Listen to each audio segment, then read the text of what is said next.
முருகா.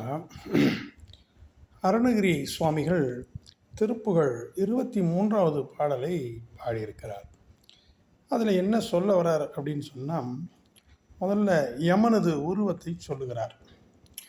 யமனது உருவத்தை சொல்லுகிற போது அவன் கண்ணு நஞ்சு போன்ற கண்ணு, பல்லு வெண்மையாக இருக்குது, தலை சுருளும் முடியை உடையவன், தண்டாயுதம் ஏந்தி கொண்டு பேரொழியோடு வருபவன், கோபத்தோடு வருபவன் யமன்.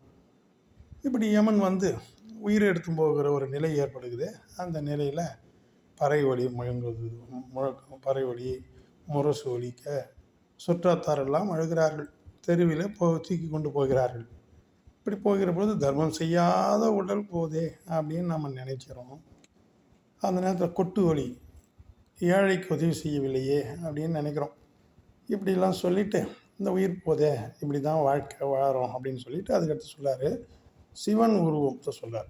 பிறை ஒளி உடையவன் சிவன், சிலம்பு ஒளி இருக்குது, சடைமுடி உடையவன், நடனத்துக்கேற்ப அவனுடைய சடைமுடி ஆடுகிறது, பார்வதி தேவியும் ஆடுகிறாள், கங்கையாரும் அசைந்து ஆடுகிறது, அங்கே இசை ஒலி எல்லாம் ஒலிக்கிறது.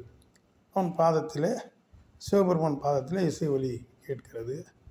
இப்படி வீரமான கண்டம் மணி எல்லாம் ஆட, காலில் வீர கழல் மணி இருக்குது, அதெல்லாம் ஆடுகுது, தாளம் மேளம் ஒலி எல்லாம் முழங்க. இப்படியெல்லாம் இருக்கக்கூடிய முருகப்பெருமான நீங்கள் உடுக்கையெல்லாம் அதிருது. அடியாருக்கெல்லாம் உதவுகின்ற சிவபெருமானின் மகனே முருகா, நீ என்னை காப்பாற்று. நீ நல்ல அழகிய கரையுடைய முத்து மாலை, அப்புறம் அங்கே நல்ல தென்னை மரம் எல்லாம் இருக்கக்கூடிய தென்றல் வீசுகிற நல்ல காற்றெல்லாம் இருக்கக்கூடிய கடற்கரையில் இருக்கிற முருகா,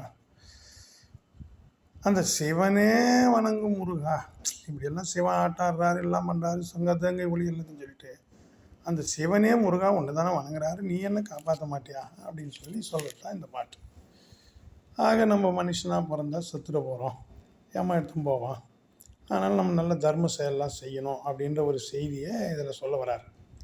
அதுக்கடுத்த மாதிரி சிவனுடைய பெருமை, நடனம் எல்லாத்தையும் சொல்லி, பார்வதியெல்லாம் சொல்லி, அப்படிப்பட்ட சிவனே முருகப்பெருமானை வணங்குறாருன்னா அப்போ நாமெல்லாம் எப்படி வணங்கி அவருடைய அருளை பெறணும் அப்படின்றத குறிப்பால் உணர்வு தான் இந்த பாட்டு. அமுத உகதி அமுத உததி வீடம் உமிழும் செங்கன் திங்கள் பகலின் ஓலிர் வெளிரை இரு துஞ்சல் குஞ்சி தலையும் உடையவன், அரவ தண்ட சண்ட சமன் ஓலை அது பருகும் அளவில் உயரங்கிட்டு பாறை தீமிலை திமிதம் மிகு தம்பட்டம் பல்கரைய உறவினர் அலர உந்தி சந்தி தருவுடையமது பொருள் எனும் அருளை இன்றி ஒன்றி பில அளவு தினையளவு பங்கிட்டு உன்கைக்கு இலையும் முதுவகை தவிர இன்றைக்கு அன்றைக்கு என நாடாது இடுக கடிது எனும். இன்னைக்கு பண்ணலாம் நாளைக்கு பண்ணலாம்னு நினைக்காம அப்பப்போ கொடுத்துட்றான் அப்படின்றது அற்புதமாக அந்த வரி சொல்கிறாரு அருணகிரி சுவாமி. உணர்வு ஒன்றி கொண்டு முடு என அகலும் நெறி கருதி நெஞ்சத்து அஞ்சி பகிராதோ குமுதபதி வகிர் அமுது சிந்த சரண பரிபுர சுருதி கொஞ்சம் குடில சடை பாவுரி கொடு தொங்க பங்கில் கோடியாட குலதடி நீ அமைய இசை பொங்க கழலதிர டெகுட டெங்கட்டங்க தொகு தொங்க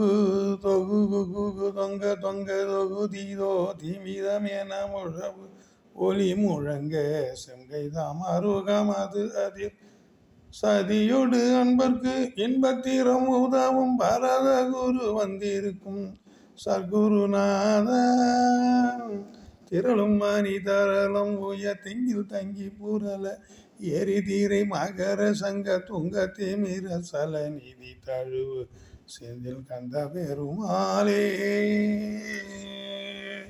வெற்றிவேல் முருகனுக்கு அரோகரா என்று சொல்லி இந்த திருப்புகழ் 23வது பாடலின் பொருளையும் பாடலையும் கூறினோம்.